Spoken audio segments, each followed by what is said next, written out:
The Ford Fusion has been with us for quite a few years now, and it occupies a very competitive category. But for 2017, Ford has revamped it by giving it a few new looks and a new trim level, which is what we have here.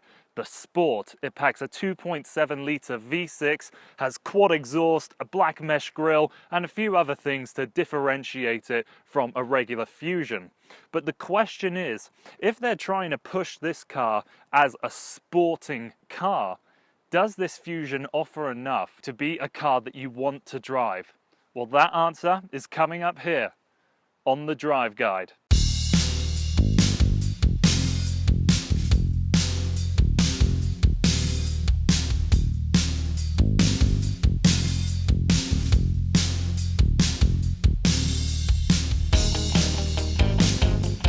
Right, so the Fusion Sport, it comes with a 2.7 litre V6 that has 325 horsepower and 350 pound-feet of torque.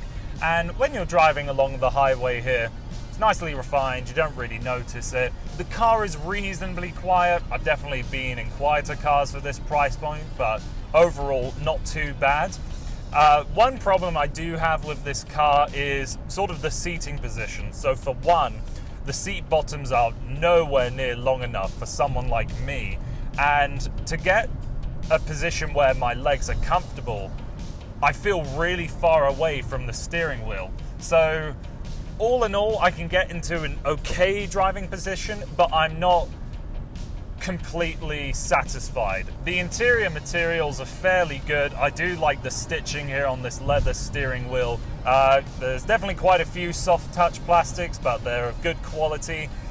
One thing that always turns me off in a car's interior is when they try to pull off carbon fiber, where it's very obviously not carbon fiber. For the 2017 model refresh, Ford did do a good job to keep this car looking sharp by updating the headlights and taillights and a few other tweaks here and there. The radar assisted cruise control does a great job. I really like that system, but the lane keep assist is a bit too violent. When you get close to the line, it just rattles the wheel, and it is a rather disconcerting feeling, so I never have that system on when I'm driving along on the highway. So overall on the highway, this car does do a good job, but it's just my personal issue with the seating position.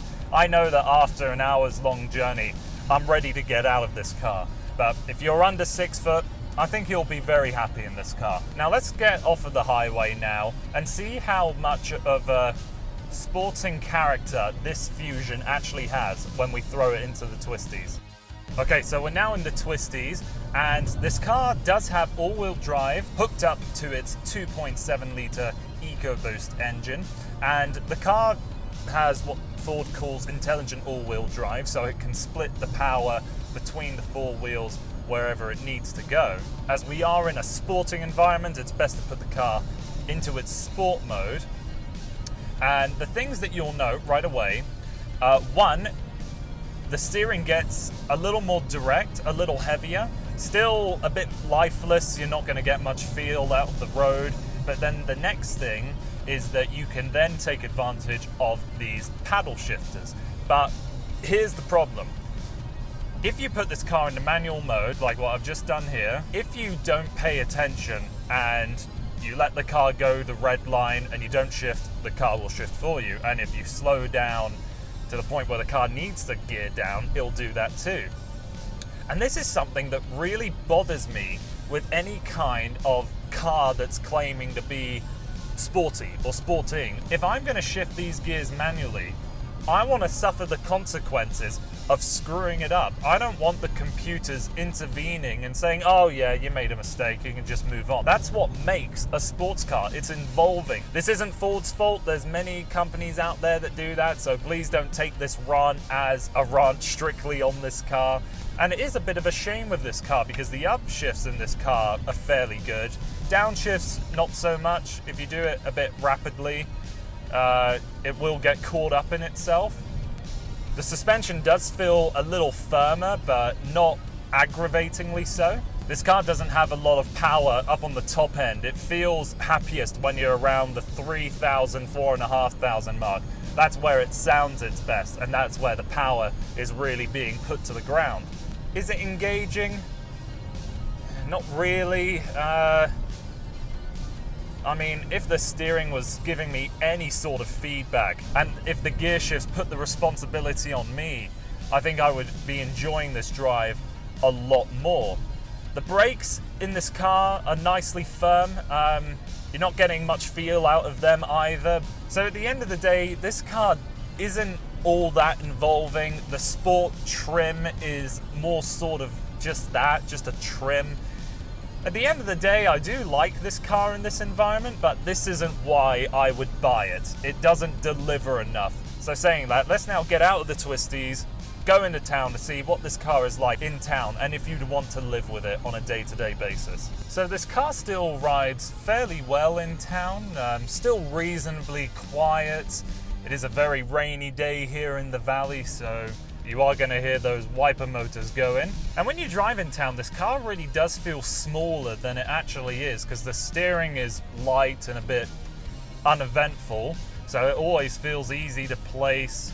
Automatic parking is available here in this sport model, so the car can parallel and perpendicular park itself, and if you are stuck in a tight parallel spot, it can pull its way out of it as well. One of the questionable things with this car's interior is that this car does have a heated steering wheel, but for the life of me, I can't find a physical button. If you want to go and use it, you have to go to climate, and then you've got the little button up on the top here. If someone actually knows if there is a button for the heated steering wheel, please let me know, because I can't fathom where it would be. It's nowhere on the wheel, it's nowhere up here in the main unit. I feel like that's a bit of an oversight from Ford there. The rest of the interior is very nicely laid out. All the buttons are straightforward and it's all very efficient. I do like that when you come to a stop in this car, you turn the engine off. The little rotary wheel down here will still correct itself back into park. That's a nice little touch. I am a big fan of Ford's infotainment system down here. It's nice and snappy. I do like the animations you get when you change the temperature and the fan speed. And overall, it's a very good system. You can have your Apple CarPlay and Android Auto are available. With the back seat usability, if you were anything under 6 foot, I think you'd be happy back there, but as I'm not, I am definitely cramped for space. But once you are back there, you have the carryover with these light grey seats in the back there as well, and you have a proper AC outlet to charge up things. And then you can fold down the center armrest to reveal an extra set of cup holders. So I do think this Fusion Sport is happiest in this environment, sort of as a day-to-day run around. It fulfills every task that you could really want out of a car. The Fusion is a car that I've always liked, and I do like this Sport, but is it a car that you want to buy for the sole intention of throwing into the twisties? Absolutely not. But if you're looking for a family sedan that has a little more character to it, I really do think this Fusion Sport is worth a look. So that's everything from me. Thank you so much for taking the time to watching this video. I hope you can like, share and subscribe, and I hope to see you again on The Drive Guide.